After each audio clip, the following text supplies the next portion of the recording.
In the ancient pages of the book of Judges, we find a story of faith, victory, and profound tragedy.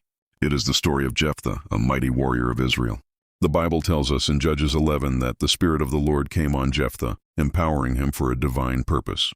But in a moment of intense emotion, caught between pressure and hope, he made a vow.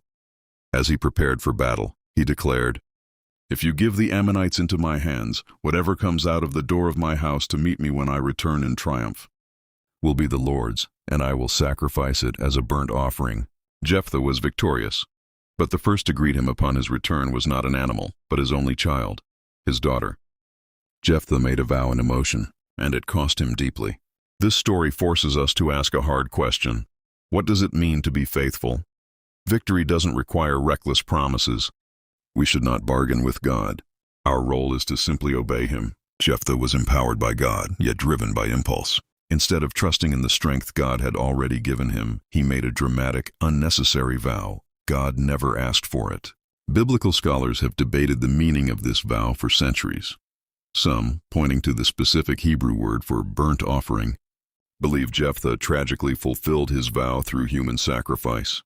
Other scholars argue that his daughter was consecrated to a life of service to the Lord, a living sacrifice.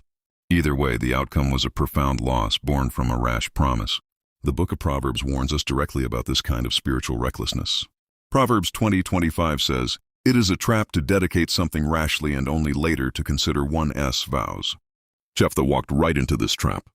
His story is a timeless illustration that sincerity and passion are not substitutes for wisdom. God desires a relationship built on trust, not a contract negotiated in fear.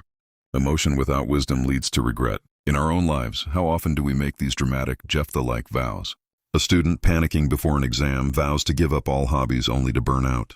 An entrepreneur facing a setback rashly promises to mortgage their home for one last chance. In relationships, a person might make a grand, unrealistic promise to change overnight to save a partnership, failing to understand that true change is gradual and deliberate. Sometimes we over-spiritualize dramatic gestures when simple obedience is enough. Think of Abraham, who was asked by God for the ultimate sacrifice. His response wasn't a loud vow, but quiet, sorrowful, step-by-step obedience, trusting God even when he could not understand. True faith is not a roller coaster of emotional highs and desperate bargains. It is a steady walk of trust. Let your yes be steady, not emotional. Lord, guard my words. Help me to seek your guidance and act with wisdom, not impulse. Let my devotion be a quiet, steady flame, not a destructive fire. Amen.